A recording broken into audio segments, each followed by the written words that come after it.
Yes.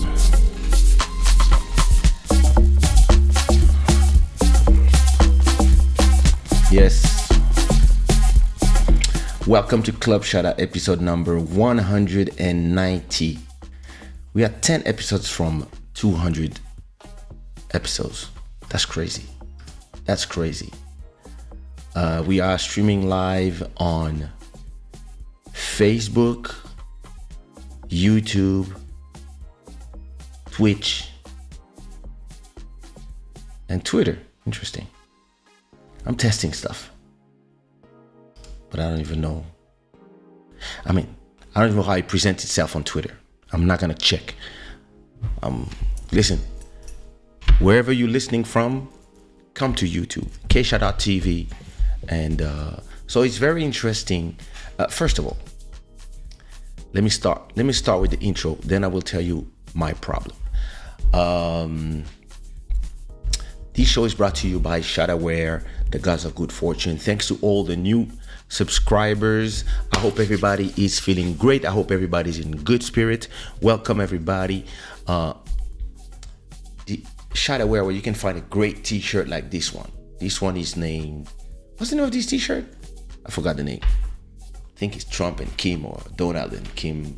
I don't remember, but yeah. You can find it on in the culture section of the website. So interestingly, as I was testing my live feature, I'm using Restream.io to stream in different places, and very interestingly, last time I used it, I had all the comments coming, and on this one, yeah, I cannot. I see the comments in Restream, but I don't see them, and I cannot display them on the screen when I want to reply to somebody's comment.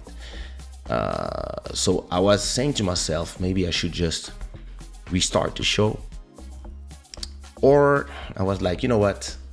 Hey, listen. I'll just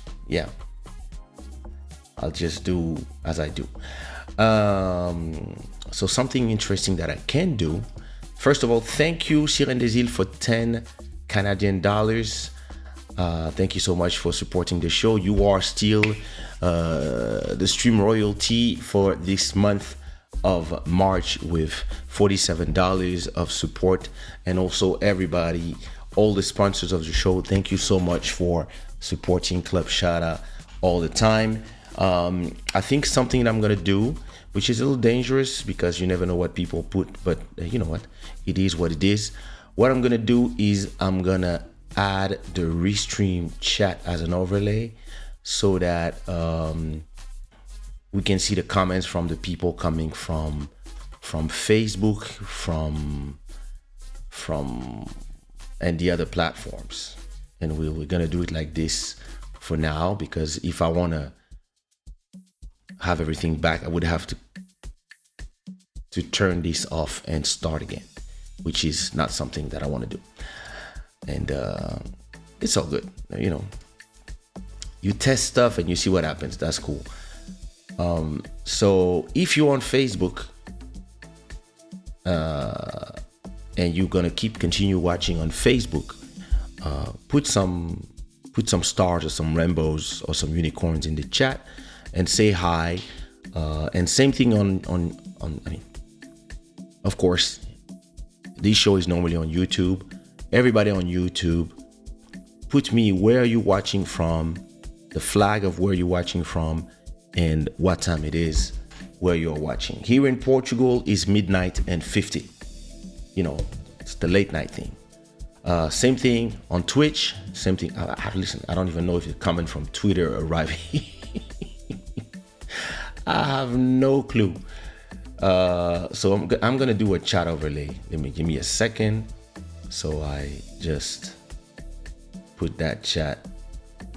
Oh, okay. Let me see. But what is? Okay. Listen, let me test something. I'm gonna test to see if I can have all the comments appear. So create a new overlay.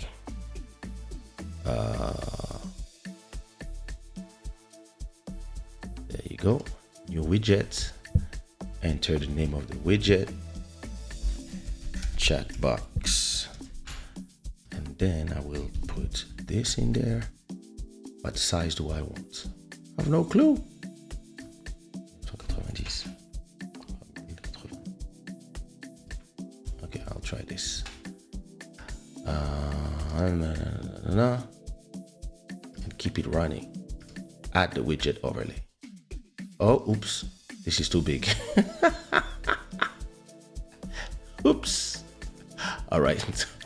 I'm going to change the side of that. With it maybe 400. And size, maybe not the whole screen, maybe 800. Let's try this. All right. Much better. Ooh, it's too tall, though. I mean, that could be cool. Not too tall. Bear with me. Bear with me. So, hey, 600? That's strange that this thing is 800 should be enough. Let me put that 700. There you go. Save. Okay. A little more lead. Okay. Hi, 500. There you go. And that's too small. All right. 650. Perfect. All right. I'm going to put it like this. And I'm going to put it under my main overlay. All right. Now, is this displaying the Shada Gang messages? Yeah? All right. Okay. Now, if somebody says something crazy, it's going to stay here. So, you know. Do I have to have this theme? This theme is horrible. Let me see. Let me try something different. Our live compacts. Oh, I like this. I like this tab.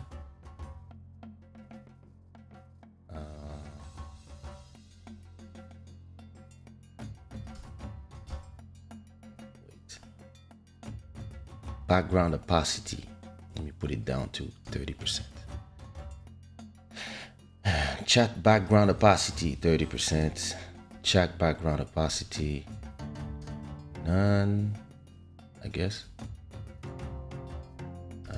Compact box. What box? This is horrible.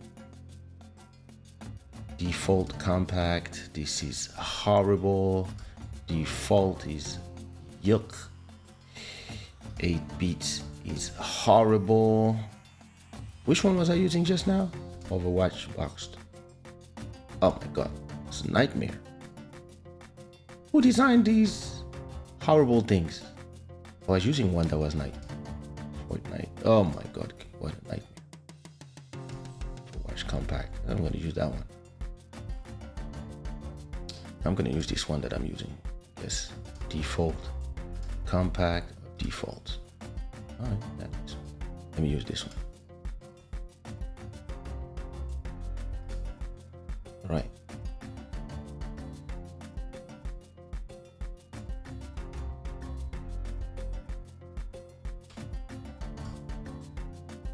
So how do I know that? Okay, wait a second. Let me try this now. Save. Okay. Oh, I see.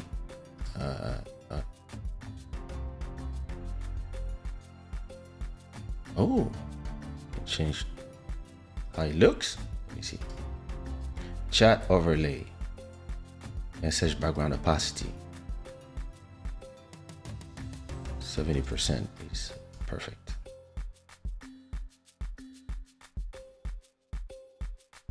All right. Yes. Let's see. Settings. Show your counter. Show avatar. Don't care about that stuff. Embedding streams. Bloody or blada. Apply comment. Beam. Whatever. Listen, I think, wow, I think we're gonna go like this for now. And if everybody stays, if everybody stays, you know, oh, why it's not displaying messages now? There's no more messages? Yeah, you can see the comment. Put some Rambos in the chat to see if they appear in this new version that I just did. We'd love to change the colors though, but we're not here to design a whole stream. We're just here to find solution for whatever is happening here. Next week I'm going back to YouTube only. So everybody that is here from Facebook and Twitter and everywhere else, just connect to Kaysha.tv or go to my YouTube channel and get an account if you don't have already. So yeah, listen, I would love to know if this is working, but everybody stopped putting, there you go. Thank you, Ellie's boys. All right, all right, okay. Let's do this differently. Don't you love when we try stuff? All right, listen. La Milliardaire, I hope you're good. Hi. Jersey Kanya on Facebook was good. I hope you're good. Joel Amen, I hope you're good. Welcome, Facebook friends. Indeed, Sirène des Îles again.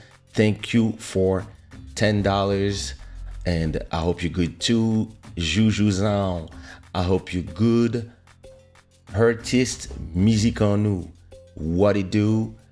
Who else is here? Hey Olga, I hope you're good. I hope your mother is doing great, and we're still praying for all of you guys. Ellie's boys, what's good?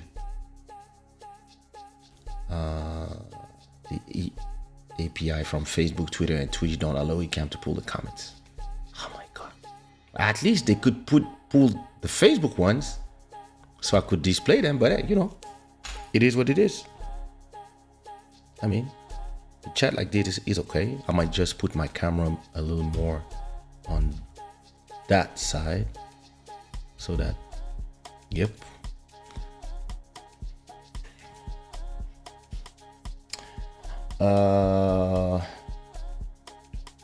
Mr. Pino Ricky from the UK on Facebook, what's good? Ardzik en Guyane, Bloodeur. Osiris Ortega from Mexico on Facebook. It's 7 p.m., 7:50 p.m. in the US for Ellie's boys. Almost 10 p.m. in Cayenne. Miss Cayenne, damn it. Joel in Niagara Falls, almost 9 p.m.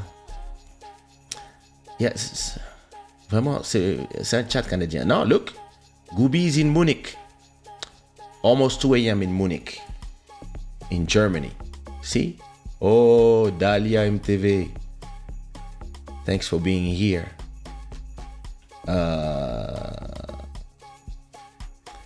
Donc, artiste demande, ça fait 5 commentaires qui demandent quand est-ce qu'on l'invite dans le club Shada. Mais qu'as-tu à dire d'abord? De quoi tu veux parler? Les gens veulent être invités et puis quand ils sont là, ils savent pas de quoi ils vont parler. Il faut d'abord dire de quoi tu veux parler pour être invité. Beaucoup de gens veulent être invités, mais c'est pas la fête. Michel Rosamonte, what's good, brother? I hope you're good. Je sais pas quand est-ce que je vais la Cayenne, artiste. J'en parlais justement avec Jean-Claude, il faut que je vienne. Il faut... Encore un commentaire, tu m'invites quand au Club Shada? Mais calme. Voilà des gens qui viennent me poser les mêmes questions 10 fois. Vous croyez que je lis? Je sais pas lire en fait. C'est pas la peine de dire les choses 20 fois. Hein? So, yeah. It's kind of a bummer that to have. But listen, let's talk about the things.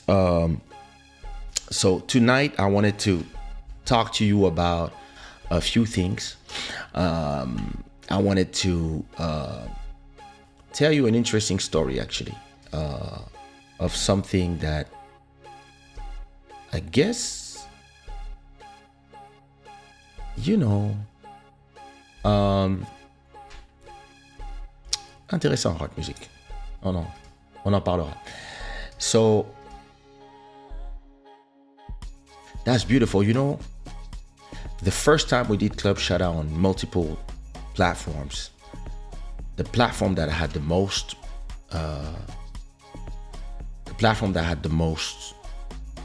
people watching was Facebook, and now it's YouTube.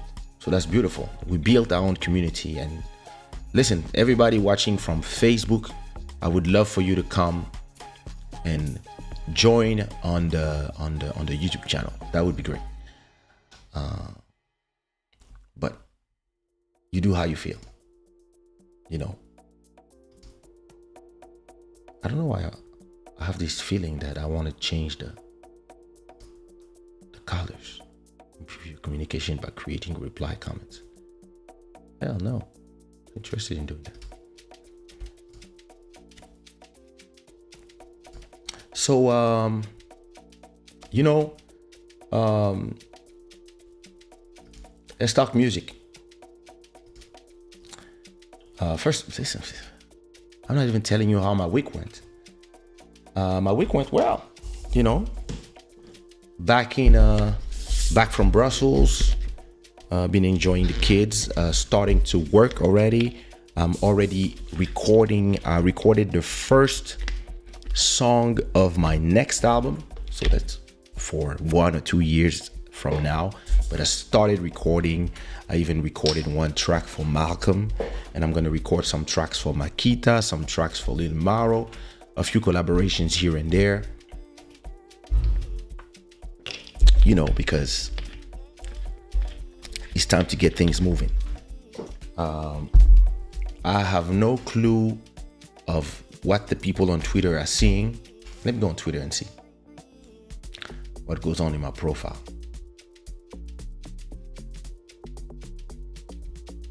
Oh, nice. All right. Okay, cool. Interesting. Beau développement avec cette diffusion multiplateforme. Oui, merci. Je préfère quand même être que sur YouTube. Mais bon, from time to time, you have to do what you gotta do. So listen, yeah, I had an interesting week. It's been raining since I came back in Portugal. So since Monday, it's been raining. So I stayed home. I've been on the administrative. I still have to protect a few songs from the album. Do the YouTube fingerprints. I have a few things I have to do. So the fact that I'm staying home is perfect for that. And I wanted to talk to you about, I want to tell you a story. You know, I love to tell stories. And the story that I want to tell you goes hand in hand with what I want to talk to you about tonight, which is the now versus equity. And in a way, I'm going to be able to look at the chat at the same time that I'm talking, so that's cool. So listen, as I'm talking, don't disconcentrate me, but live your life in the chat as always. All right? So listen, back in, when was it? 10 years ago. 10 years ago, I have a friend, she's a manager. She manages artists. And,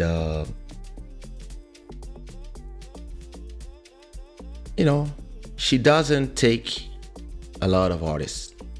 She really takes only some artists. She only, like, a lot of people want to work with her, but she's like, you know what? I only work with the best artists and the artists that I feel like I can do something with them. So it's not a question of I'm going to work with anybody and take any money. Is I want to create something meaningful with an artist, and I want to work on the long term with that person. So after a certain time, she decides to take a new artist. She asked me my opinion. I tell her, that artist, she's a little controversial, lots of problems around her, but in terms of making money, she's popular. But in terms of being somebody that you can do a long-term business relationship with and build something meaningful for the future with, I don't believe that person is somebody that fits with your work ethics. But I've worked with you for years. I know that I learned a lot with you, and we learned a lot together. You learned a lot from me. So maybe the 10 years of experience that we have together might benefit this person. But be careful. The Zouk industry is full of snakes. It's full of artists that change their vest every week, and they want something, then they want something else. So in my opinion, if I were you, I would be careful. But, up to you. So she tells me, thank you for giving me your opinion. And, she's like, I'll tell you what I'm going to do in a week. So after probably asking opinion from other people, etc., she decides to work with that girl. And very popular girl at that time. And they decide to do a tour in the West Indies. So you have to understand that at that era, in that time, it was really like the beginning of the end of Zouk music as a huge industry. Like at that time, there was a lot of money going in music, in the Zouk music, and in the West Indies in terms of show. There was a lot of tours, etc., etc. But everybody had a very, very, it was dark times at that time. Like a lot of, you know what? Hey, Nadia, make sure everybody put their likes, Nadia.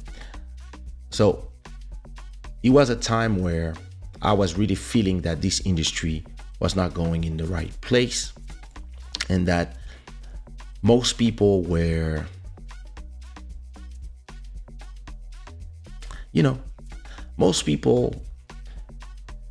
everybody was trying to survive, and everybody was ready for anything so that they could do shows, and everybody was accepting everything and anything.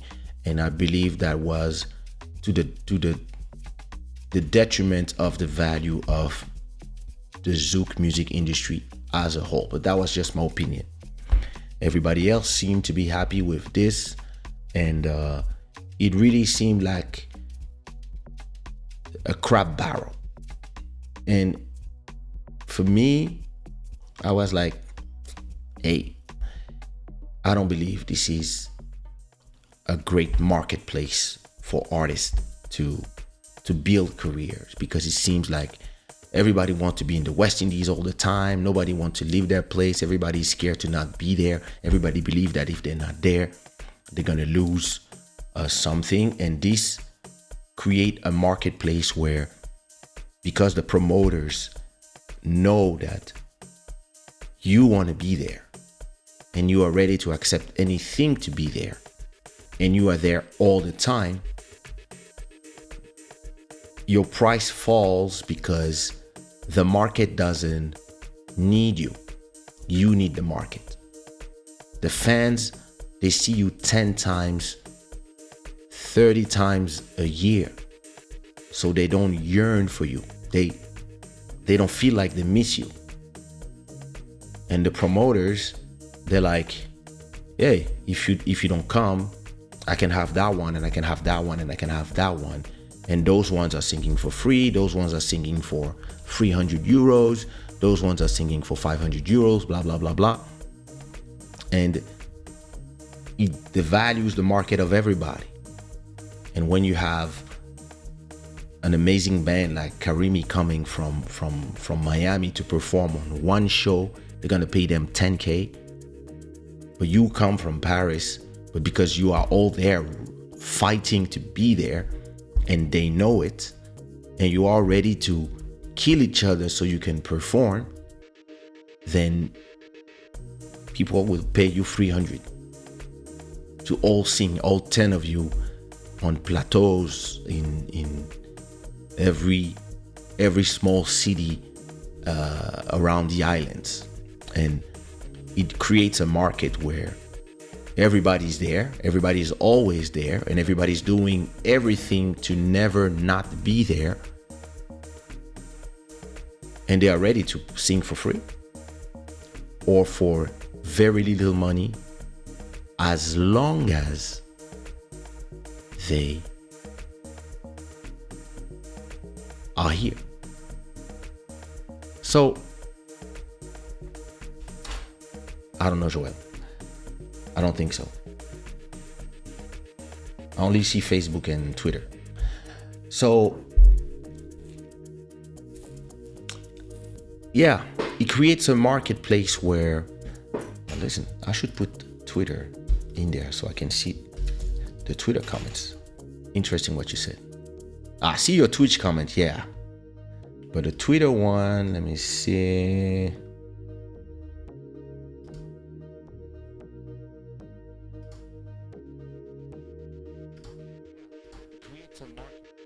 Damn, how do I stop that? Oh, there you go. Also, it's Periscope, actually.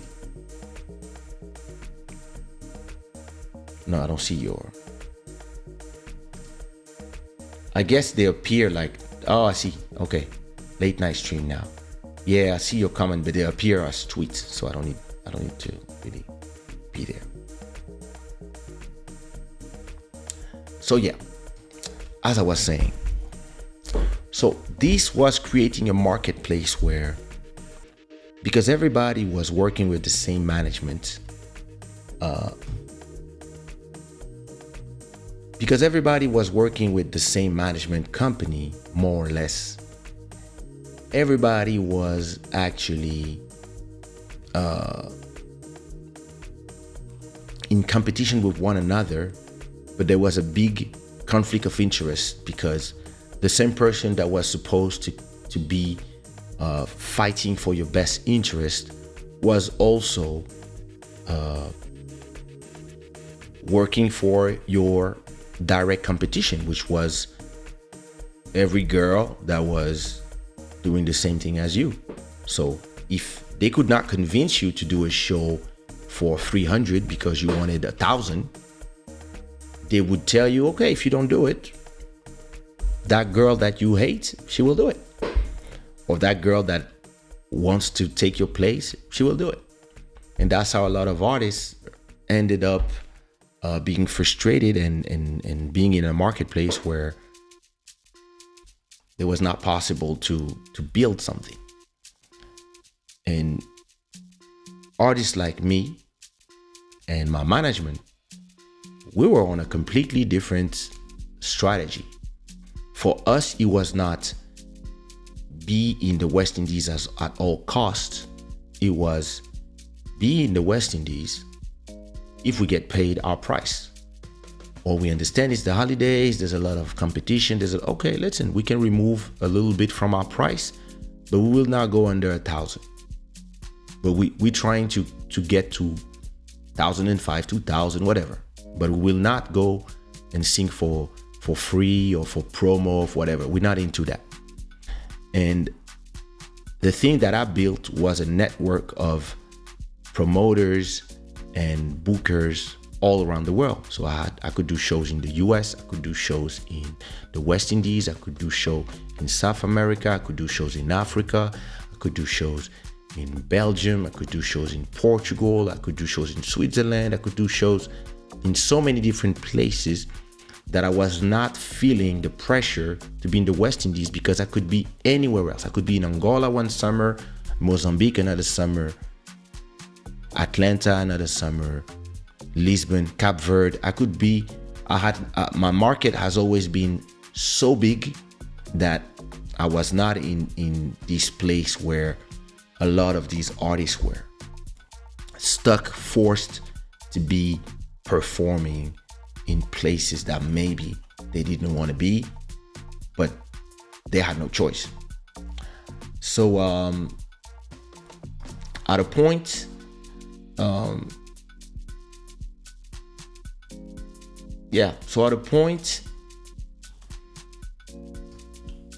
I end up with how you call this?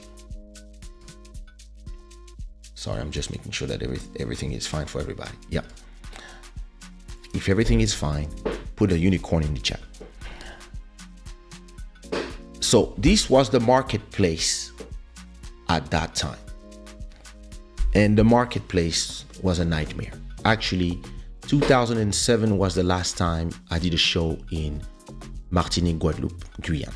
That was the last time. Because the market was just not interesting. It's not that there was no fans, it was just like everybody fucked the market. Everybody was just wanting to be there too much, and everybody was not trying to leave some space for the newcomers. Everybody was trying to just stay there, so it became a game of musical chairs, and everybody was trying to have their own little crew and try to reign over the place on top of everybody else. And we're talking about small markets. So me, I was like, you know what? The world is huge. Let me go explore the world. Let me go to East Europe. Let me go to West Europe. Let me go on the north. Let me go on the south. Let me go to Africa. I have so many countries, so many styles. I sing in many languages and mainly 3 different languages. So I have different shows and different songs that are working in so many places. Me, I'm fine. And I was actually telling most of the artists that were working with me, you should actually go and do the same strategy, which is work from and expand your market. MJ, what up?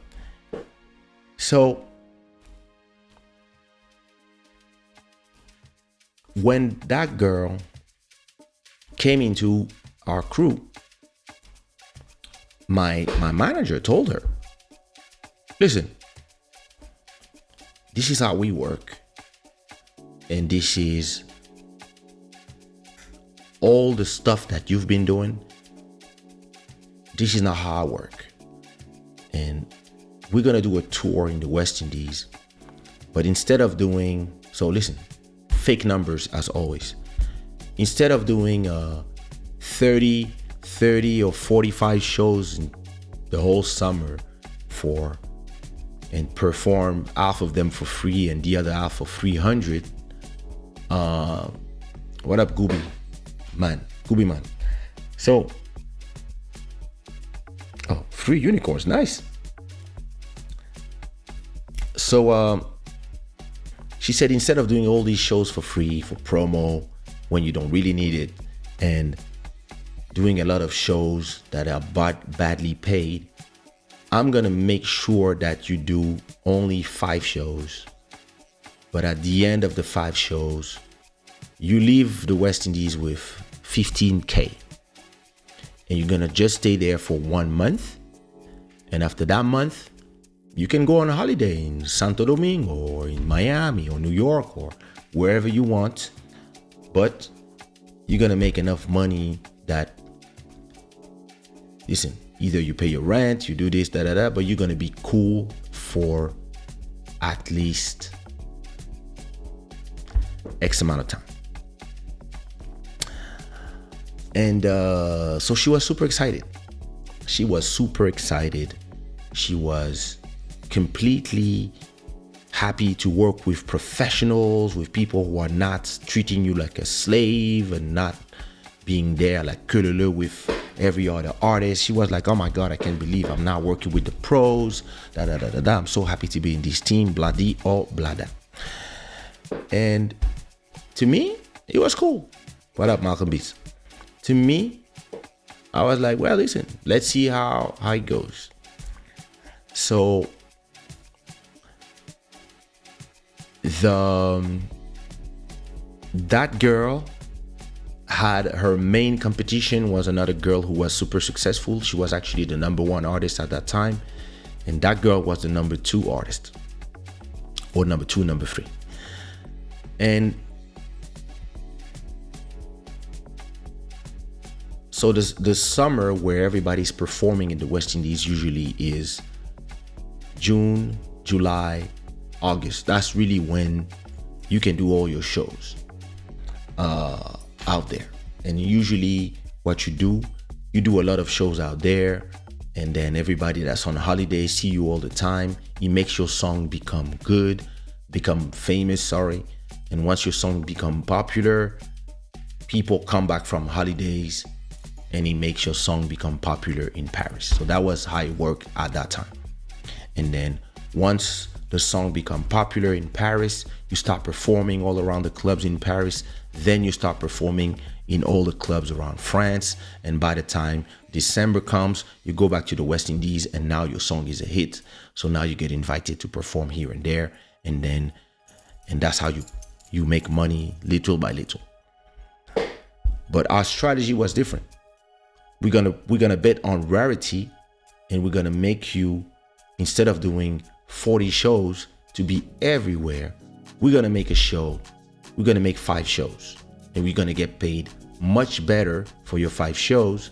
And after that, you're done. You can go and you will actually have made way more money than everybody, because everybody is doing shows, a lot of free shows plus a few shows for 3,000, for 300, 250, 100, whatever, just to be there, just to exist. But at the end of the summer, most of the people were coming back. Maybe they made 2,000, 3,000, 4,000. And most of them, they were just performing to have maybe we're doing those shows at the hotel to get free rooms for a month. We're doing these ones at the radio to get some promo. We're doing these ones to get this, and then we're gonna get paid here, but they're not, etc. So they were like, everybody was scrapping for stuff, and everybody was profiting from the fact that everybody wanting to be there so much that they were accepting anything. So me, I remember, like, I did one summer and I was like, this market is over for me, because I'm not interested in that. I'll be back maybe 10 years, 20 years, who knows. But most of the other people, they had no choice. That was the only market they had, and they were not doing the music to expand their markets to other places. So what we proposed to her was to just professionalize her stuff. And we also told her, instead of performing for cash, we're going to perform and work with people that work in government agencies, and everything you're going to perform is going to be declared, which means you're going to have to pay taxes on those shows, but government will also pay you in 6 months when you're going to say, okay, I'm not doing anything now, because it's the period where, and you did a certain number of hours, then you get paid the amount of money that you made. The government pays you as unemployment because you are employed as a performer. But if you just get paid in cash, like a lot of people do in these industries, whenever you're not working, or if there's COVID, for example, like during the pandemic, you don't exist for the government. You don't have any help for you. Whereas when you work in the legit way, like we do, even if a part of your cachet goes straight to pay your taxes, you exist as numbers, as in the employment system. So when you don't work and you say, listen, I did X amount of hours, so I think it was 600 hours of performing, you can declare them all, etc., etc. Once you're done, you can come and say, hey, I'm not working for the next, I don't know, 6 months, for example, and they will pay you the same amount that you created. Let's say you made 50,000 that you declared. They will pay you for the next 6 months that you're not working. They will pay you 50,000. So we explained to her all these situations, all the way that you can use the system to really be in legality and etc. and make more money, etc. Whatever. And yeah, she was pretty excited. Until she started talking to all the idiots, which is all the artists, all the people who call themselves managers, and yeah, the friends that give their opinions. All these people, they all arrive and they said, you know, do you know that this girl is performing more than you? Do you know that oh my God, this girl is here, and here. We see them everywhere. We don't see you.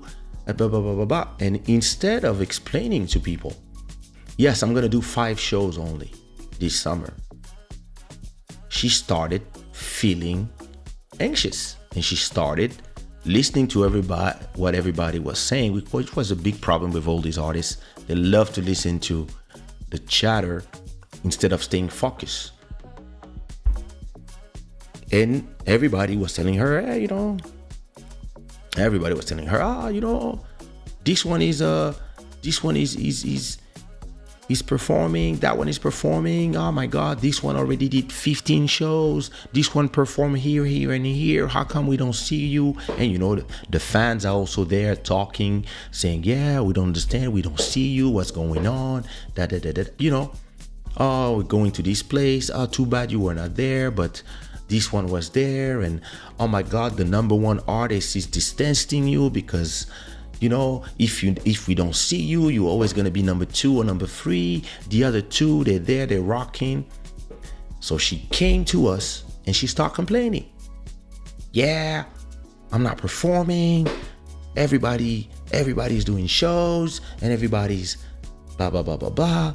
What about me? People, they need to see me. Bloody, oh, blada. And we replied to her, well, people don't see you, and it's good, because if people don't see you, they're gonna miss you. If people miss you, they're gonna ask for you. And if they ask for you in the different places, the places will pay to have you. And when people tell you, when the fans tell you, hey, how come you're not here or there, you send them the link to your 5 shows that you're gonna do in August. And because we are insiders, because we understand the game and we know all the promoters, we knew exactly how much the 2 girls that were on the top of the market were getting for all the shows they were doing. We knew exactly all the free shows they were doing in exchange of promotion on radio. We knew exactly all the free shows they were doing in exchange of free hotel rooms. And we know the shows that they were being paid and how much people were paying them. And we told her, listen, yes, those 2 already did a cumulative 20 shows, but they maybe made 1,000 euros out of all that.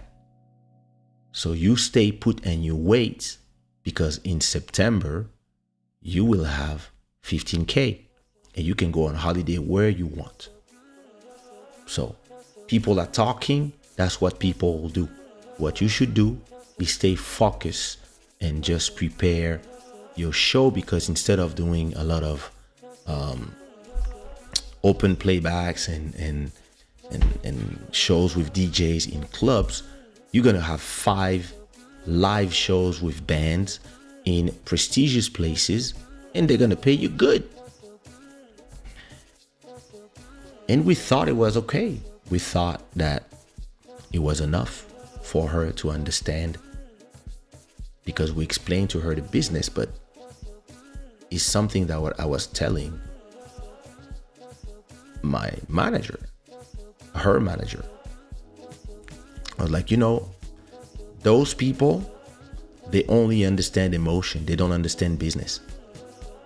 And even if you understand them business and explain them the business, they still will find a way to destroy the business. I'm telling you, I've been there. I know how they go. This is how they go.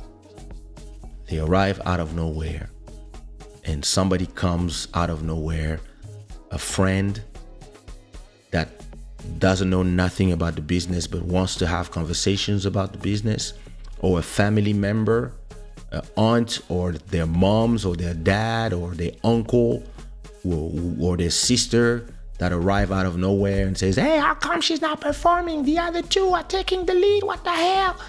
And you like, and they come and they talk in their ears, and then it disconcentrate the people. And the worst enemy of those people is their competition.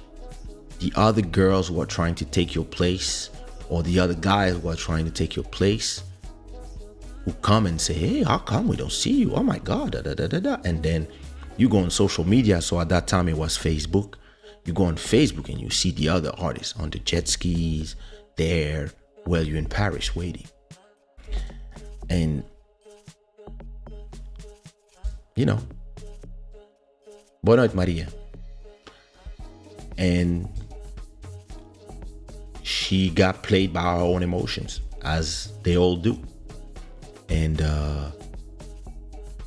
behind the back of her manager, she talked with a few promoters who had some few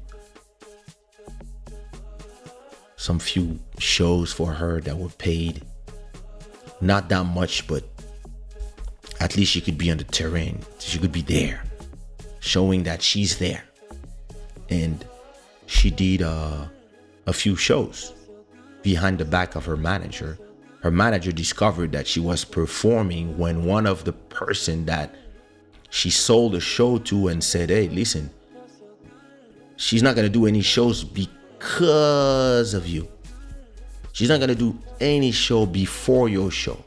So we're going to build up the demand with the promo, the new videos, etc., etc. And when everybody is like asking, but where is she? She's going to come to your club. And you're going to destroy everything. You're going to make way more money than all these people who are coming every day. And that person called and said, what the hell is going on? Why is this person performing? Look at the flyers. Like, our contract is void. And her manager was like, what? And then she saw photos of this new artist that she worked with performing for free. Because she really felt like, I need to be in the West Indies, because if I don't go, my career is over. People will forget me. And that's how they stopped working together. I think they worked together 6 months. I don't know. I don't remember. But not that much. And is this... Let me see your comments. You still here? When you tell stories, like, the chat dies. Yeah, people are still here.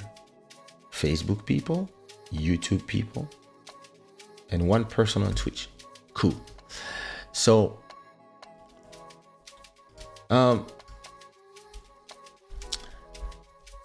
Nadia says a lot of outside opinions of people that don't understand the business. Yeah, that's always what happens. People have outside opinions, and it, opinions are opinions. But if you have a business, your business cannot be run with emotions. Your business have to be run by rational decisions. And a lot of those people, they also were guided by their management that were trying to sell them for cheap, but sell all of them. So in the head, so like what you say, Joel, for free, short-sighted, yeah, that's crazy.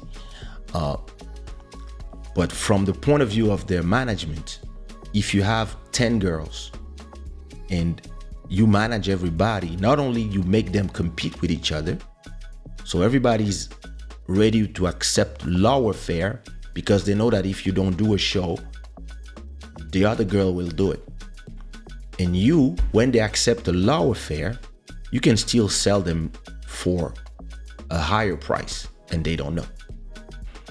So that's what was going on a lot of the times. So first there was this thing.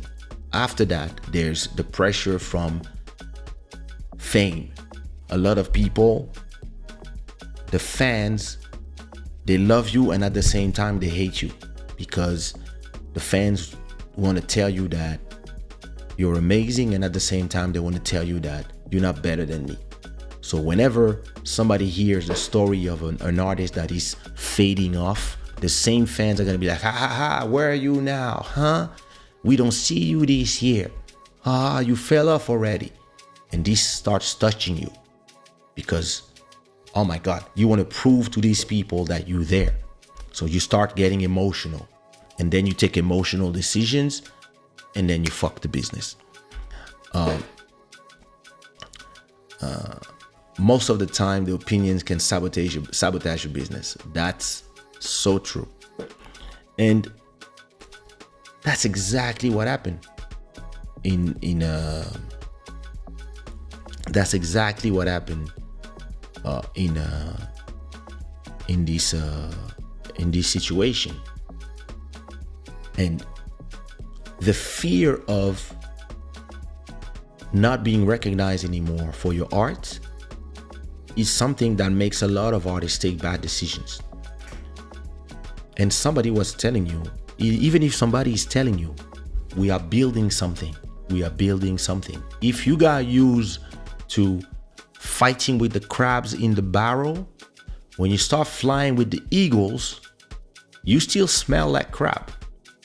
And you're gonna be there wanting to fly with the eagles, and the eagles are gonna tell you, chill, we got this, we're flying.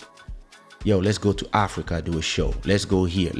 We are taking you to places where you've never been. But then you're still gonna have the sound from the bottom of the barrel. The rest of the crowd saying, yeah, we better than you. We better than you. Ha ha, I'm number one. Yeah, but you are number one on a level from 1 to 10. We are flying at 50 to 1,000. So what happens on the top of down there is still down there. But it's a mentality. You have to start saying to yourself, I'm up there. I'm flying with the great. And the mentality of down there, I have to leave it there, and I have to learn to have this. I have to learn to have the discipline of these people, because these people, they think different, they work different, and they prefer doing 5 shows than doing 30, because they realize it doesn't change anything, especially on a certain level that we are. And they can actually teach me how to make more money doing less. And they're not scared of watching everybody fight down there. And then once everybody's dead, they come and they just do one show, take a good cachet, and then leave to another destination. When those people, they're fighting there because that's all they know. That's all they can have. And none of them are saying to themselves, maybe this year I should not go to the West Indies, and maybe this year I stay in the studio and I record some new songs instead of singing the same songs over and over again. It's been 3 years. But we understand that because we've always been out of that conversation. And we did everything to not be in that conversation. And every time we found ourselves in the middle of those people, we didn't feel in the right place. We were like, are we aliens or are they crazy? So we remove ourselves from this conversation. You know how many times people told me, yeah, you know, you need to hit, you've been has been, and I had to reply to them. I make more money today in 2022 than when I was performing 2 or 3 times a week, because these last 25 years, every money I made and every song I made sure that I was creating something that would work in the evergreen style. I made sure that every song I make would generate a little bit of money forever. So once you have 500 songs, you have a little bit of money multiplied by 500. And once you write for you write for other people, etc., etc. You know the story. But those people, they don't think about all that. They have one hit and they're just thinking of pressing that juice from that lemon as much as they can, and they forget to do new hits because they're scared of missing 1 month, 2 months, 3 months, and then when they come back, people forgot them. But listen, if you are part of the upbringing of somebody, if your music is really connected to somebody's emotion, they don't forget you. And if while you don't go, somebody else's go and make some money, you should tell yourself, good for them. And not tell yourself, oh my God, somebody's making money, it means I'm not making money. This means that you are not confident, and this means that you are a little bit jealous. And sadly, a lot of people, that's the way they see things. So that girl, because she started when she was 16, 17 in that crab barrel, working with those bad managers and competing with all these hypocrites artists they pretend to be your friend, but they actually really want to kill you. When she arrives in a crew where everybody respects each other, everybody knows their place, everybody is helping each other to grow. And listen, if somebody's at level 75 has a show, she will have you do the opening for her, so it introduces you to the public that is at level 75. But if you have the crab mentality, the crab of the barrel mentality, you're gonna say to yourself, why would I open for her? She's not better than me. Because you lack the humility. And that's how a lot of people end up not growing, because they always want to go back to those people and they follow these people. They want to see what these people are doing. And the worst thing, they sit down with those people to have conversations. So if you sit down, if you don't know nothing about the business, and I explain to you the business, but after that you go have a conversation with 20 people who have no idea how the business work, and they are all emotional and they all stupid, you are wasting your time having conversations with them. What you should do is start changing your whole entourage and start working and walking and talking with people who know better than you, so that the conversations, when you're going to explain, yeah, you know, I'm only doing 5 shows because this, somebody will tell you, that's a very good idea. Yes, because the others, we see them too much. But if you go explain this to the others, they will tell you, these guys are fucking your career. Oh my God, I can't believe you listening to them. Like, don't you see those people are has-been? Don't you see those people? Do they have show? They go do shows in Portugal. Who goes in Portugal? Angola. Who goes there? They go to the West Indies in small club. They don't even come here. There's no show for them here. Yeah, they go to New York, but who knows them there? They're probably singing for free, etc., etc. And you let those people play with your mind, your spirit, and that's how career over. Number 1 in the crab barrel and talking shit to the eagles soaring above them, telling you, and you're like, let me drop some shit on those notes. Pew. Listen, those people are crazy. And if you have questions and comments, this is the time to put them. But this goes to what I want to talk to you about tonight. The now versus equity. Let me see what Joel is saying. I see the same thing with certain people who consult you about their video needs and then ask someone else's opinion and spend more money than needed. Exactly. Listen, it's the same thing in everything. I see the same thing with beat makers. I see the same thing with people who have small labels. I have conversations with people sometimes and I'm like, what's wrong with these people? And the thing is, a lot of people, they don't really think straight. And people live in the now. People live in the now so much that they get themselves against the equity. So what is equity? Equity is when you own a piece of your future. You own a piece of a company. You own a piece of a work.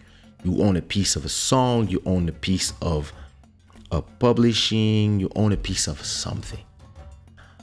A lot of people, because they only focus on the now, they lose track of equity. They lose track of what they will make tomorrow. To give you an example, I know a lot of artists that got signed to record label because they had no money and somebody was proposing to them in advance.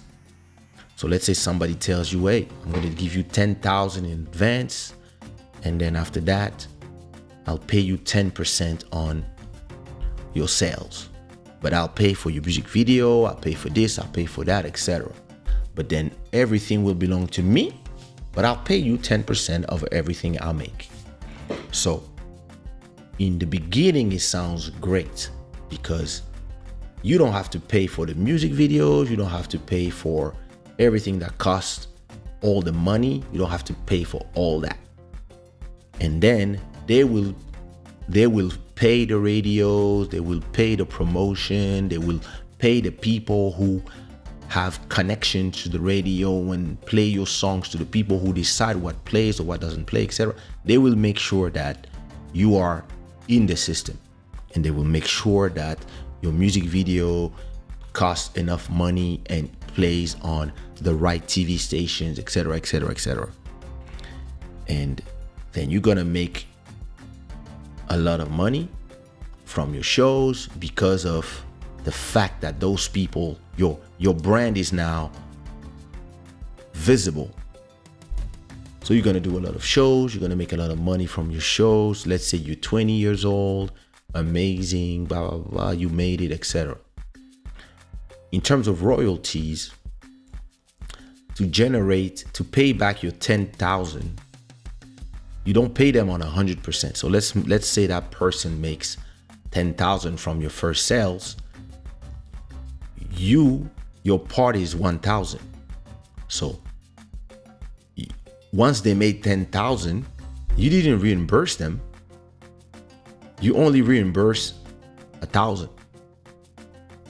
You need to make them 100,000 so that your 10% becomes 10,000.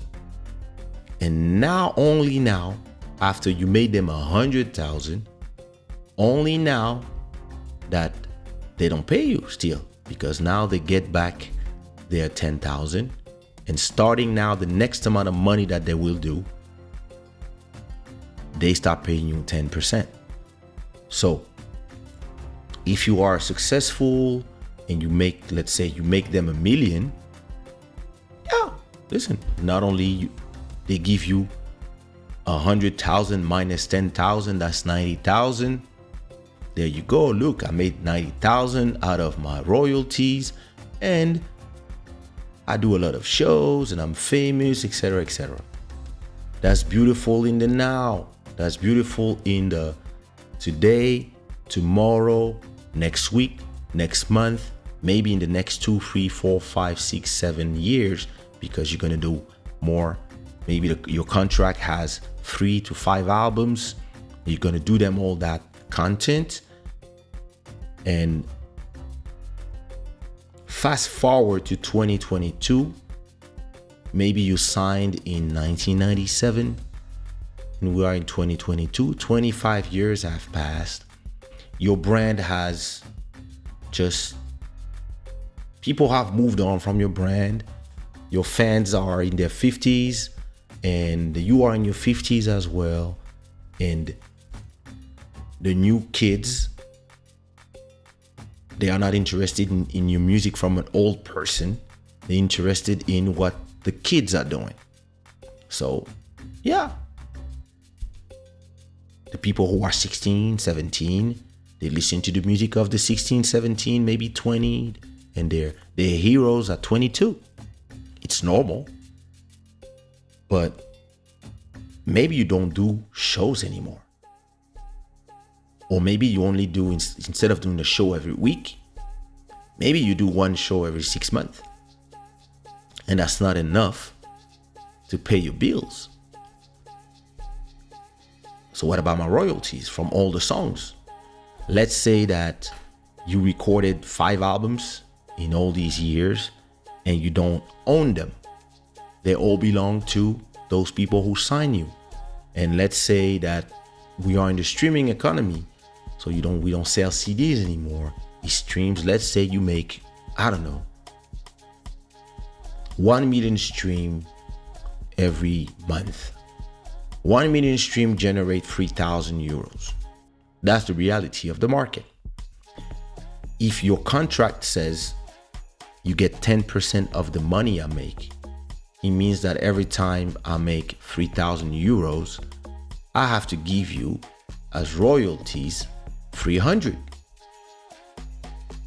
$300 is not enough to pay your rent.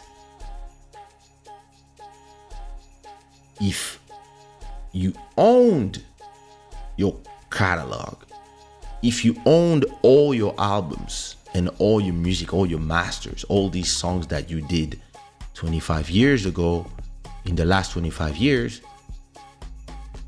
you would make it. You would make 100% from those records, and from the streams, from your million stream you do every month, you would make 3,000.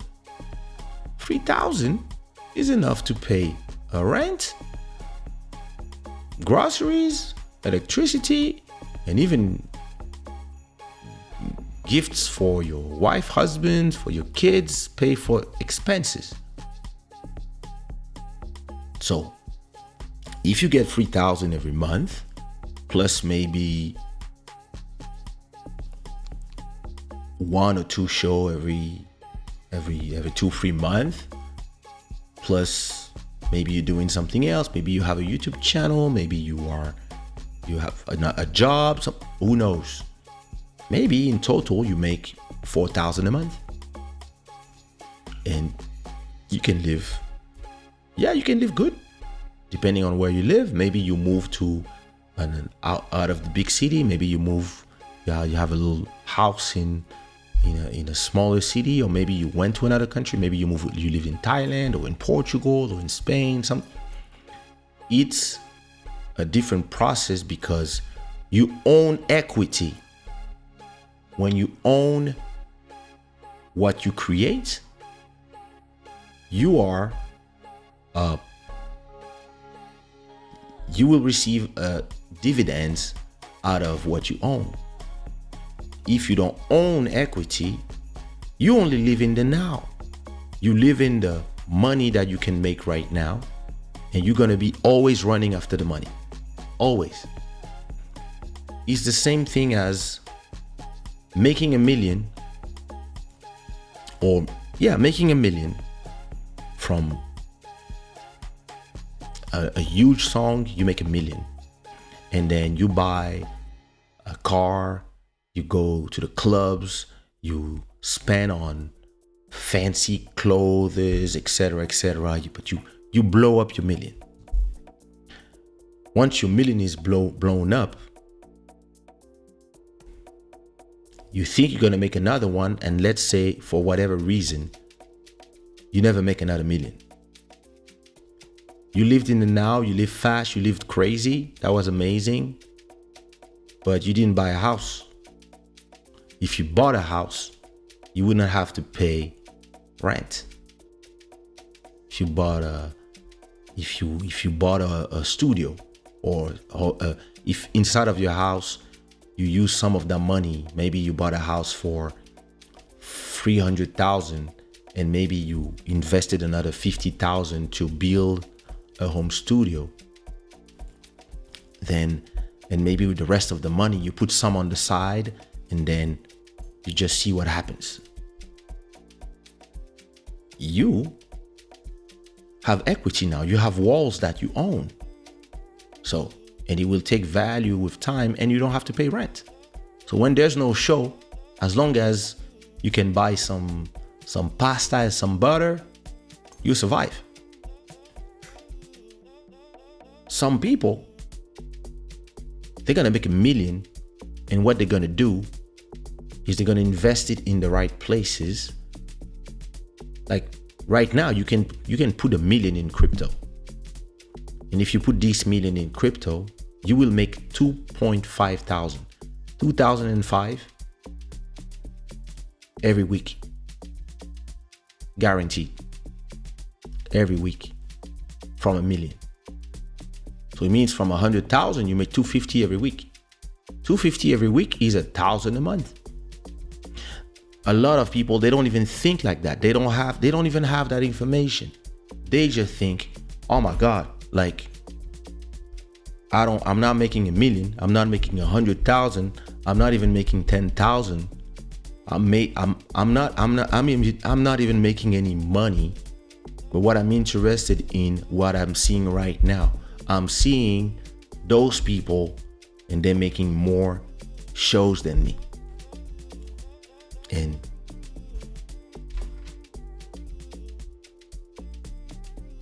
listen, I know a lot of people right now, 2022 in March, they do way more shows than me. Last time I did a show was in December. I have a few, I think I have one show in June, and I have one proposal for London, but I don't know if they're gonna happen because my price is higher now. And when people tell me like, yeah, we don't see you, did you stop? I just tell them I have a new album. Go to Kaysha.com and follow the link, or go to sushiraw.com and just click on Bantu Royalty and enjoy the music. And I don't feel emotional about it. I don't feel like, oh my God, people should know me. Oh my God, how come they don't know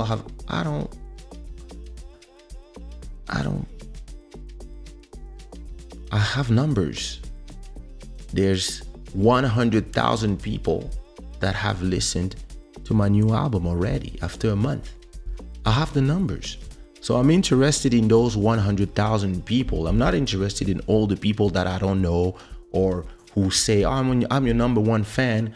They pretend that they're my number one fan, but they have no clue I have a new album. What kind of number one fan are you? Yeah, say I was your number one fan 20 years ago. It's okay. There's so much music out there in the world that I understand that it's hard to keep up, especially with me who release songs every Friday. I understand it's hard to keep up. But I don't blame people if they don't keep up. I don't care. I'm trying to, of course, I'm like, okay, I need more people to know. So I have to just expand the reach so that people have the information. So promotion, interviews, that's what you do for that. But I don't get emotionally attached to the idea of not being famous anymore one day. I'm not emotionally attached. Like the songs that I did, they will stay in the life of the people who enjoyed those songs forever. And this is something, it's given. It's this conversation is done. People will not forget One Love, Question My Heart, On Dit Quoi, all those songs are here forever. And for the generation who lived those songs when they were 14 to 25, those people will have their songs in their heart all their life and all my life as well. So my mission here is complete. But the best part here is I own the masters, I own the publishing. Most of the time I own the writing, and I also own the composition, or I'm publishing the composition, and I own all these masters. So all this is generating money that is the same as if I owned 5 apartments and I was renting them to people. And this is equity. I have equity in my own career. And why? Because in 2007, when all these idiots were running to play in just between Martinique and Guadeloupe for nothing, I decided to leave that market. I was like, listen, I love the people, I love the market. I'll come back on a holiday. I don't need to go and perform for free. I can just go and move.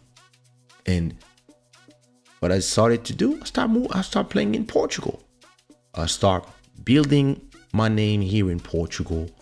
Started in 2003, but the more I was doing, the more it opened the gates of Mozambique, Angola, Cape Verde, etc. And then all the diasporas in all the different places. And then I went to the US, I went here, I went there, and I go to places where I'd rather go in places where people don't know me yet, because it's more exciting, rather than go in places where everybody know me already and everybody know the song. It's great.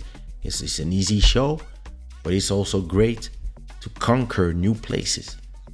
And this is what makes the big difference between having vision and not having vision. The people who don't have vision, they usually live in now. The people who have vision, they think about the equity. They try to build things that will stay. So I already told you before, if you're on level 1 and you reach level 2 before solidifying level 1, what happens is if you fall from level 3 or level 4 or even level 40, you're gonna end up at level 0 and break your bones.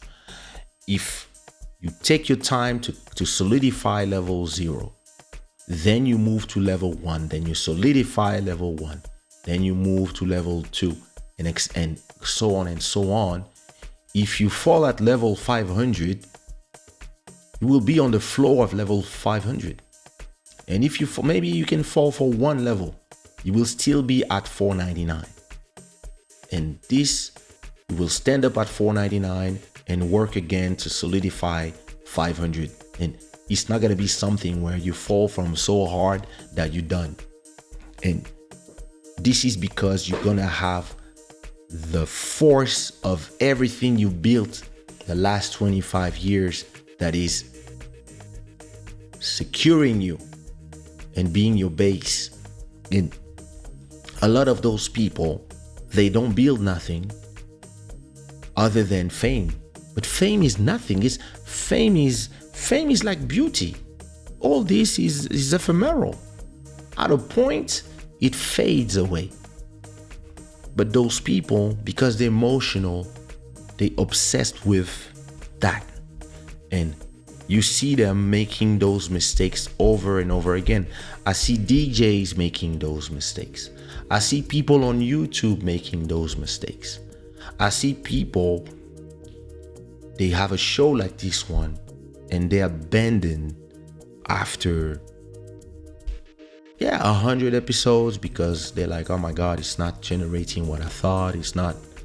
And they don't realize that they are building something. Listen, this channel generates money because this channel has been on YouTube as long as YouTube exists. But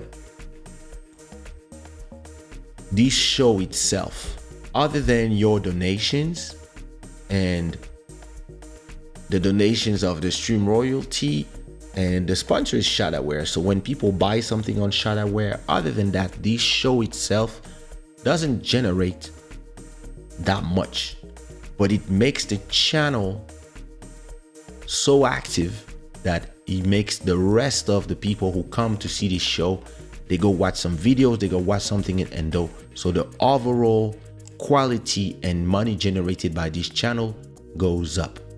But let's say that this whole show for the next 4 years, let's say in 2 years, I get 50 and I got 4 years of Club Shada episodes. Let's say I have 400 episodes and I still didn't generate like significant money from the show.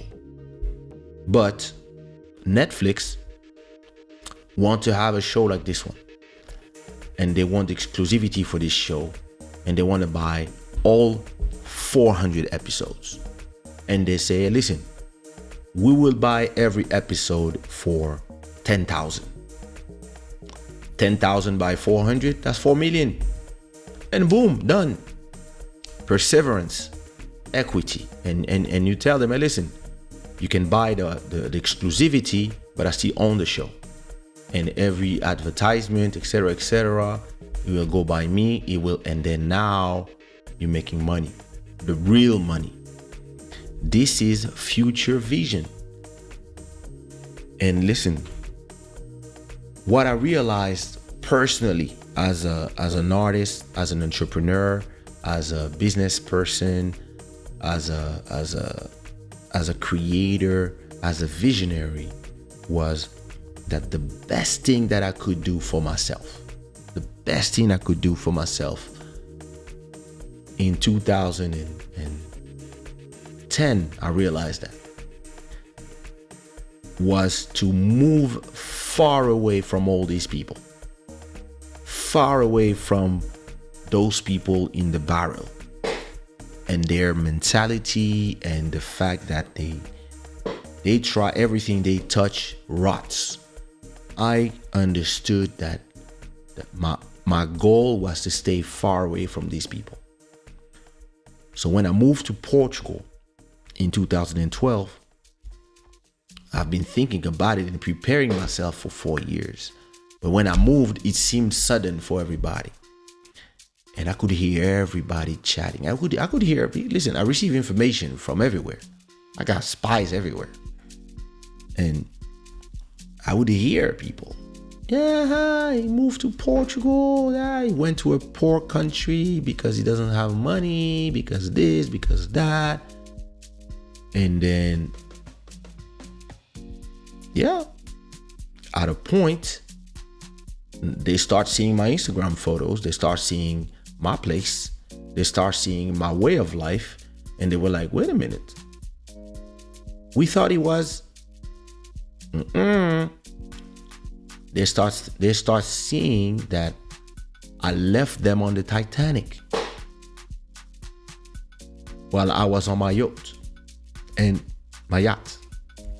And after a certain point, they start reading and seeing documentaries on TV about all the French people, the Russian, the Brazilian that go move to Portugal because of better taxation, because of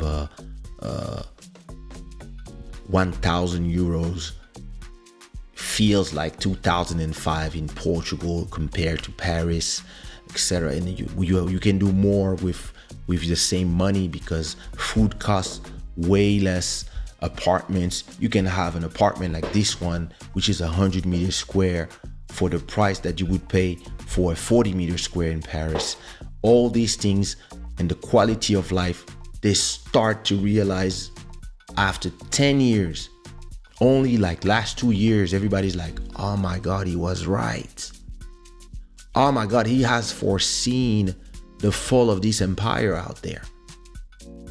And he moved on. When we thought he ran away, he was actually like, I'm by.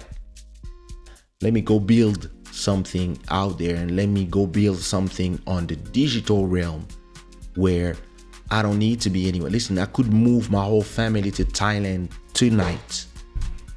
Tell everybody, pack your bags, we're moving to Thailand. I would make the same amount of money. And as long as I have an internet connection and I can do my show, I'm happy. And the money I'm generating, instead of going to my Portuguese bank account, would go in my Thai bank account, and it would be in bahts that I would receive it. And that's it. It's a way of life. Think the people who will always choose the now, it's a way of thinking. It's a lack of clarity of vision that is done because of them, but also because of all the people that are around them. Because even if you explain to them, when they go back, instead of saying to themselves, okay, I see what he meant, let me start removing all the crap from my eyes and from my brain and starting to focus on what I really want to do in the future, and trying to understand how this guy thinks.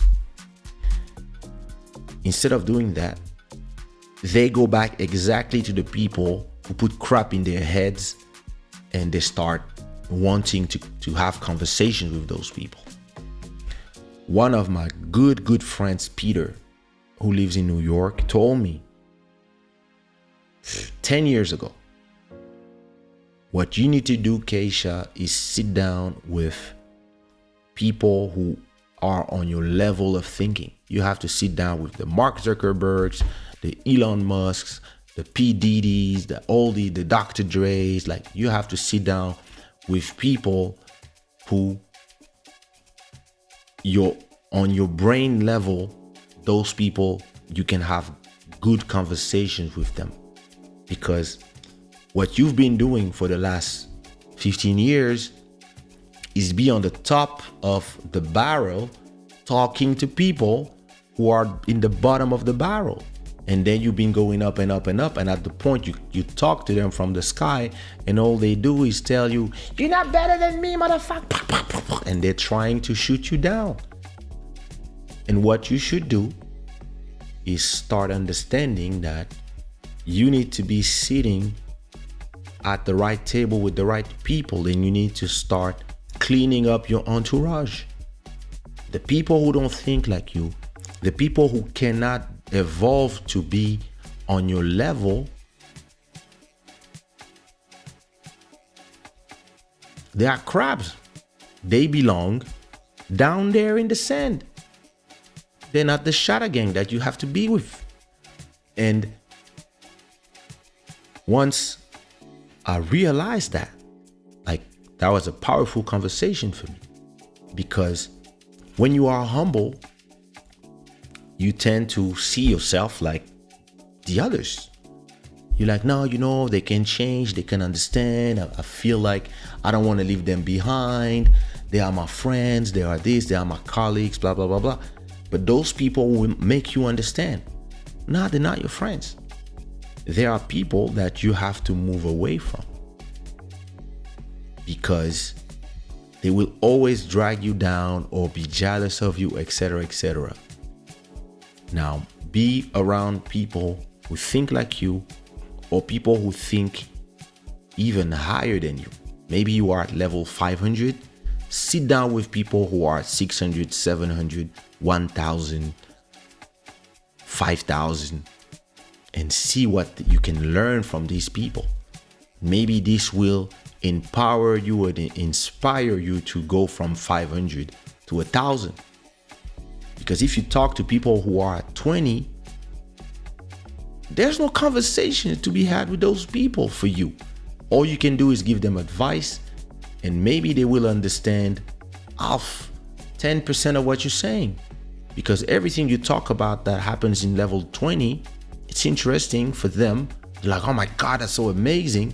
But when you start talking about what happens at level 50, which is still 450 levels under you, those people, they pretend they're understanding. But when you start talking about equity, about owning your stuff, about this, about paying for your own videos by yourself, or instead of making videos, buy a camera like this one, and you can do the videos by yourself.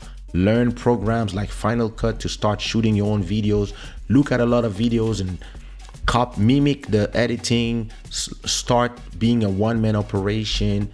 Instead of paying 5,000 for a music video, maybe it's gonna cost you 300 if you do it yourself. And maybe in the first one's not gonna be that great, but you're gonna learn as you do it.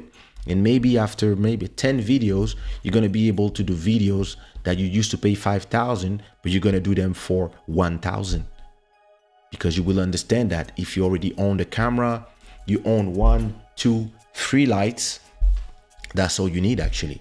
You're gonna rent an Airbnb, and you're gonna put your lights here and there. You're gonna hire a makeup artist for 100 or 150. You're gonna hire a stylist for 100 or 150. And then you're gonna have 1 or 2 assistants to take care of your food, your whatever, and maybe somebody to hold the camera for you. You're gonna write your story, you have somebody write it for you, and you're gonna direct your video, and it's gonna cost you 1,000. Instead of paying somebody who's gonna do exactly the same thing and charge you 5,000, it's gonna cost you 1,000. And instead of being on a label that's gonna pay you 10% of your work because they own it, and they're gonna put it on their YouTube channel. Let's say the YouTube channel generates 2,000 a month, they're gonna give you 200 because that's how they own it. They only owe you 10%. You have no equity here. You live in the now. Now, if you do all your videos and put them on your own YouTube channel, every time somebody watches it, ding, ding, ding, ding, ding, you make money. So this is the big difference between the now. And listen, we all love what people say in the now. In the now, yeah, that's emotional. But equity, makes all the difference with time. As you grow older, the equity is what decides how you're going to grow old and how you're going to be being able to pay for your family's expenses, etc. And not be forced to work until you X amount of years. And I've been seeing it everywhere. This conversation is a conversation that nobody is having with people. Everybody, listen, the role of record companies, the role of YouTube networks, the role of anybody who comes and bring you an advance or something shiny, something that smells good, something that will relieve you right now. Their goal is to make you choose the now, because that's how they can make money from the equity. Because all the work you're doing, they're gonna add it to the mountains of other works that they own. And yeah, of course, if you own 100,000 songs, and those 100,000 songs, they only generate from streams $10 per month, that's $1 million a month. So, and all they have to do is take 100,000 and distribute it 10%, 10%, 10% to everybody that they have contracts with. They keep 900% because they own the equity. I received a message yesterday from somebody telling me, hey, I have some American, they are interested in buying your catalog. I was like, what you mean my catalog? Oh, they want to buy everything. Your YouTube channel, your this, your that. I was like, listen, no, I'm not interested. Why?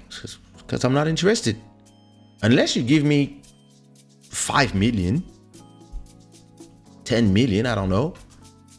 If we don't talk in millions, I have no reason to give you my YouTube channel, to give you my 200 episodes of Club Shada, my 900 vlog episodes, my 3,000 videos that are in there, plus my thousands of masters and songs, etc., that generate an amount of money that I can pass to my children. And they start their life knowing that they have X amount coming every month. I got 2 kids, so they both have X amount every month on top of whatever they decide to do in their life. They have this, plus I have land in Congo, plus I have this, that. They start with this. If you want me to sell all this, yeah, give me 5 million or 10 million so I can invest 5 million somewhere, that those 5 million generate 25,000 per month or per week. With those, 20,000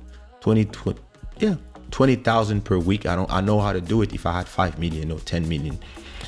And then I know that this money is locked and is generating money, and I live from that. I will make more money than what I'm making now.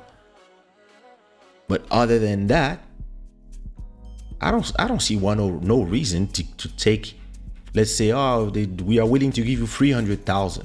Don't care about your money. I can do it myself. I just made 100,000 selling NFTs. And those people, they come to me with those small amount of money because they know that most of us, we live in the now. We live in the wanting to prove to other people that this is the Instagram generation. We live to prove to other people that we're rich. We live to prove to people that don't like us how we are. And we don't think everybody's there. Oh my God, we want to be in the, why these people that, and nobody wants to build something for us. Everybody's complaining about the Italian and the French haute couture that do racist thing, whatever, but nobody wants to put money in the African creators. They believe that because it has an Italian name or a French name, that Dior, those, Yeah, I'm putting my money there, but they're not putting money in their cultures. And how do we build equity then? We never build equity. And somebody like me, that's what I've been trying to do with everybody around me. All the beat makers doing the remixes, all the guys like Lil Maro, Malcolm.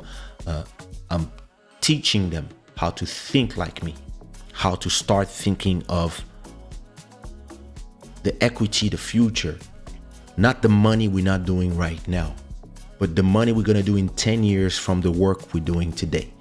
All the remixes, all this, all that, all the names. Like, most of you didn't know about Lil Maro, about MJ, about CV Beats, about Paolo Pequeno, about DJ Paparazzi, about all these people. Most of you didn't know about them, but because of all these remixes, I'm giving them brand equity, brand equity, brand equity.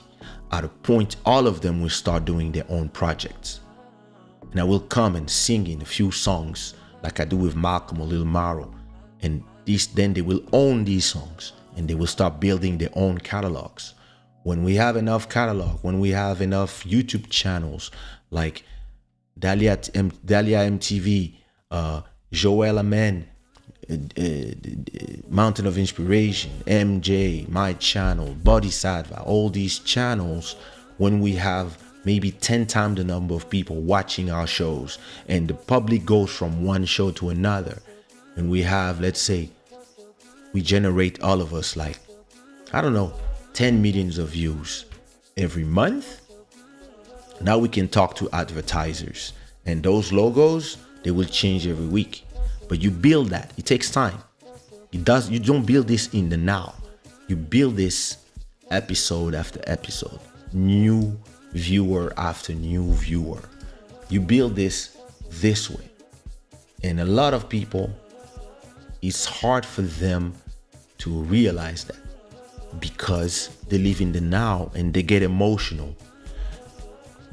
When you have a show, you do a show and there's only 2 people watching, you get emotional. You don't say to yourself, they will watch the replay tomorrow. Today, everybody's busy. It happens. This is not what is important. What is important is the creation of what you own. You are building, you are posing the bricks of your next you're gonna stand on those bricks one day. When you're gonna reach level 2, it's gonna be on those bricks that you are saying. So it's really the difference between the now and equity. Yeah, so that's what I wanted to say. Let me see what you have to say before we check out. So everybody that was watching on Facebook and Twitch and other platforms, is just to let you know, starting Sunday, next episode, I'm going back to normal.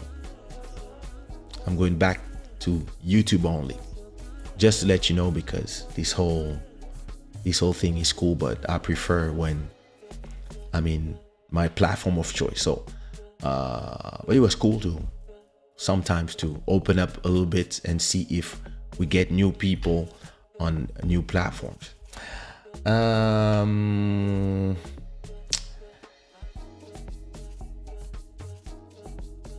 Pride of ownership is in the size of the equity on your property, be it intellectual or house. That's true. Those who cry while sowing today will smile with thanksgiving when reaping the benefits, the fruits of their labor. Very true, Joel. Very, very true. We always love UK. Oh, thank you, Julie. Ellie says you will have a solid foundation that will stand for the test of time. Very true. Joel says clear vision and a solid foundation are inseparable. Yep, that's true.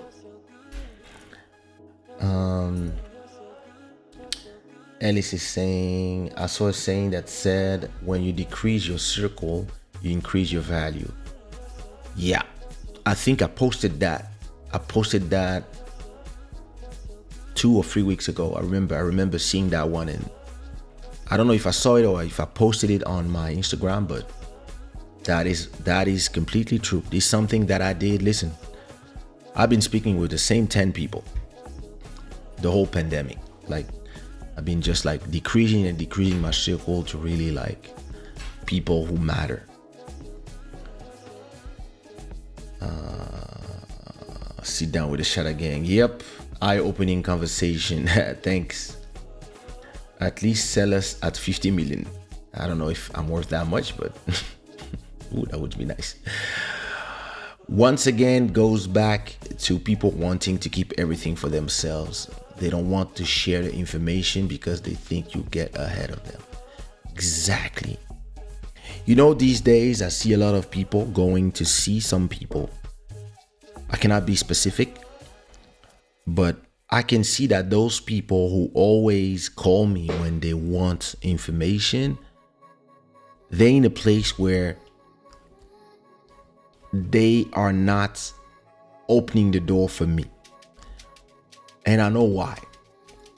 Because they all know that I'm smarter than them and that my vision goes way further than them.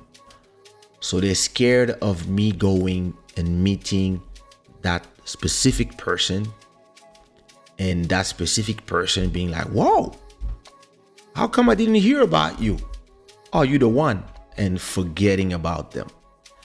And this is the problem of how it goes. And this has been the problem of my life, my whole life. That's how people do. And it make me laugh because I know that I could just place one phone call and they would wake up and I'm there where they don't want me to be. But because I'm not really interested, because all this for me is also part of the now.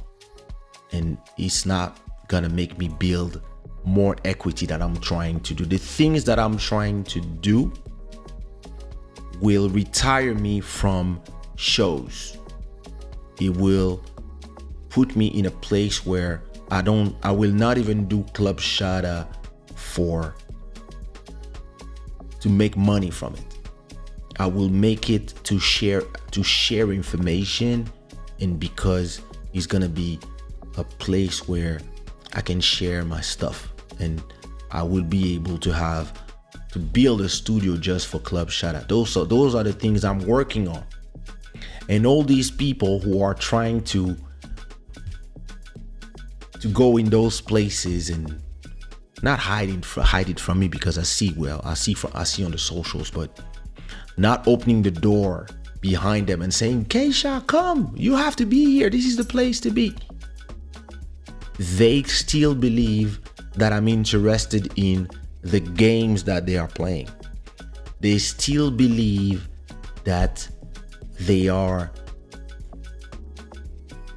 still believe that I'm on the football field with them. They don't believe that I'm buying the stadium. They don't understand I'm buying the stadium. I'm working to buy the whole stadium, and they will all work for me, and they will not even know. They don't understand that in my head, what I'm interested in is buying a football field. I'm not interested in playing on the field. And I'd rather be the person who's paying the people to play on the field. And once I buy the stadium, I want to buy 2, 3, 4, 5 more so that I can be the FIFA.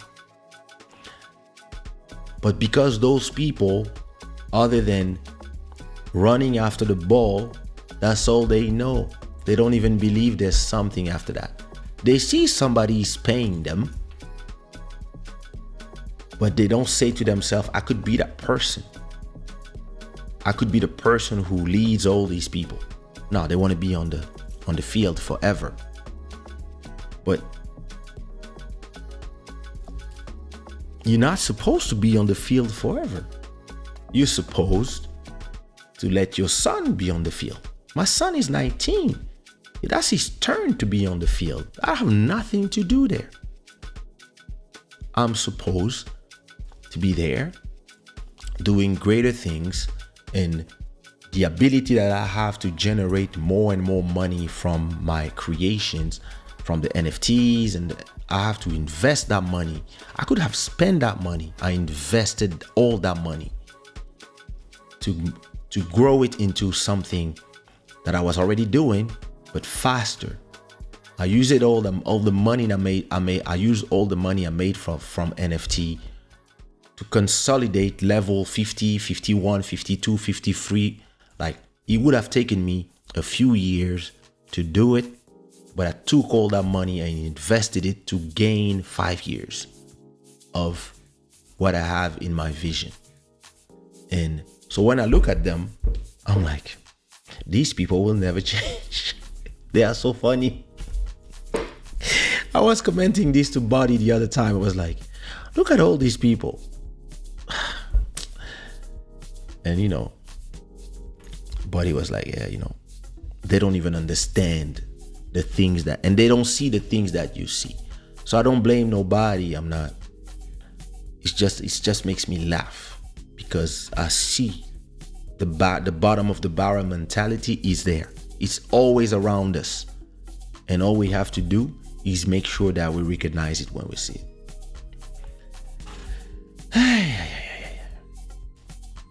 Once again, Elise Boy says, once again, it goes back to people wanting to keep. I saw that one already. Better to stand on the bricks than on sand. There you go. Le sable, ça peut être chaud. Nadia dit, are you keeping this new layout? No, I'm not. With the comments like this, no, I don't, because if there's any strange comments, it's gonna stay there. So now that was just because we were doing this experiment, and we had to. I could not access the comments in another way, so that's why I did this. But I'm gonna go back to my normal thing now. Well, listen, I hope you enjoyed. Let me remove this so that it doesn't appear next time. Chat box. Goodbye. Thank you. What is this? That's the main overlay. Okay, cool. I have to turn that off. Perfect. I hope you enjoyed that conversation. If you are on the other platforms, Facebook, Twitch, etc., don't forget, and Twitter, don't forget to subscribe to my YouTube channel so you can see the rest of the episodes. We're gonna have another episode Sunday. If you enjoyed that conversation, put me some unicorns in the chat. And as always, this show is brought to you by Shadaware.com and the Gods of Good Fortune. And I'm gonna leave you with one beautiful remix. I can go back to the center now. I'm gonna leave you with a beautiful remix that we listened to last week from the brand new Just a Fool remixes. I'm gonna leave you with the Just a Fool. Which one? I'm gonna play the Just a Fool, Lil Maro and Michel Son Kizomba remix. That's gonna be the one I play.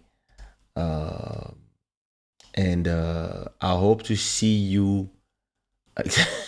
Because I don't like it. Me neither. It's horrible, and it doesn't go with the purity of my layout. But I mean, I could have made it a little nice, but I didn't have time. It was just the thing was this, Nadia. When I started the live using Restream, I realized that I didn't have access to comments and everything else. So I had two solutions: continue like this, or restart the live and make it right. And I was like, you know what? Next time we'll be back to normal. So, all right. This is Just a Fool, Lil Maro and Michel Son Kizomba remix. I hope you enjoy. I hope you learned something. I hope you. What you mean, my iPad? Oh my God. Oops. That's how I destroy the computer. But you see, my iPad has no more battery. I have to plug it. It's something I don't understand. Normally I see the iPad. Normally I see the iPad on the screen, and I don't see it now. What did I do? Wait, maybe it should be like this. No, maybe this should be a little more like this. No, it doesn't work. This is strange. Anyway,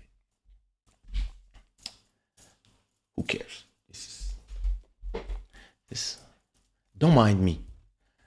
As I was saying, sorry for the noise. I will see you when I see you next Sunday, and we will probably do a little bit of listening session of the remixes of Evil Tara Show, and we'll talk a little more about whatever you want to talk. So if you have some subjects, don't hesitate to put them in the comment of this show, and I will see you when I see you, Shada Gang. Peace, and I see you next week. I meant Sunday.